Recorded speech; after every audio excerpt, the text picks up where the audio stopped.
Vinayak Damodar Savarkar was an Indian independence activist, politician, poet, writer, and playwright.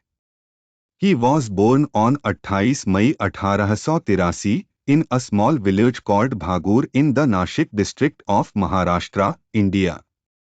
He was one of the key leaders of the Hindu nationalist movement in India during the early 20th century. Savarkar's father was a school teacher, and his mother was a devout Hindu who instilled strong Hindu values in her children. From a young age, Savarkar was known for his intelligence and courage, and he showed a strong interest in politics and literature. He received his primary education in his village and then went on to attend high school in Nashik.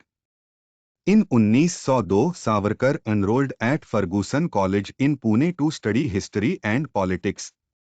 It was here that he became actively involved in the Indian independence movement. He was inspired by the works of Bal Gangadhar Tilak, a prominent Indian independence activist and leader, and became a member of the extremist faction of the Indian National Congress. Savarkar's political career took off in 1909 when he was arrested for his involvement in a conspiracy to assassinate a British official. He was tried and sentenced to 2 life terms in prison, totaling 50 years, as well as 15 years imprisonment in the Andaman and Nicobar Islands. During his time in prison, he wrote several books and plays, including his most famous work, The First War of Indian Independence, which provides a detailed account of the 1857 uprising against British rule in India. After serving 10 years of his sentence, Savarkar was released in 1924 on the condition that he would not engage in any political activities.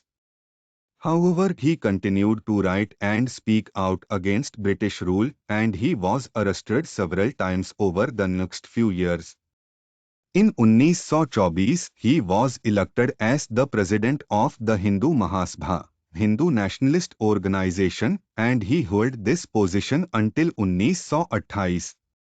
Savarkar was a strong advocate of Hindu nationalism, and he believed that Hinduism was the only true religion and that India was a Hindu Rashtra, or Hindu nation. He argued that India's cultural, religious, and historical identity was exclusively Hindu and that other religions, such as Islam and Christianity, were foreign imports that had no place in India. He also believed that India should be governed by Hindus and that non-Hindus should either convert to Hinduism or leave the country. Savarkar's views on Hindu nationalism were heavily influenced by European nationalism, and he believed that India should model itself after European nation-states. He argued that Hindu nationalism was necessary to preserve Hindu culture and identity and to ensure the survival of the Hindu race. Savarkar's legacy is complex and controversial. On one hand, he is widely recognized as a key figure in the Indian independence movement and as a pioneer of Hindu nationalism. On the other hand, his views on Hindu nationalism and his advocacy of violence against non-Hindus have made him a controversial figure in India. Today, Savarkar's ideas continue to influence Hindu nationalist politics in India, and his works are widely read by Hindu nationalist organizations and individuals. Some see him as a hero who fought for India's independence and Hindu culture, while others view him as a divisive and extremist figure who promoted hatred and violence.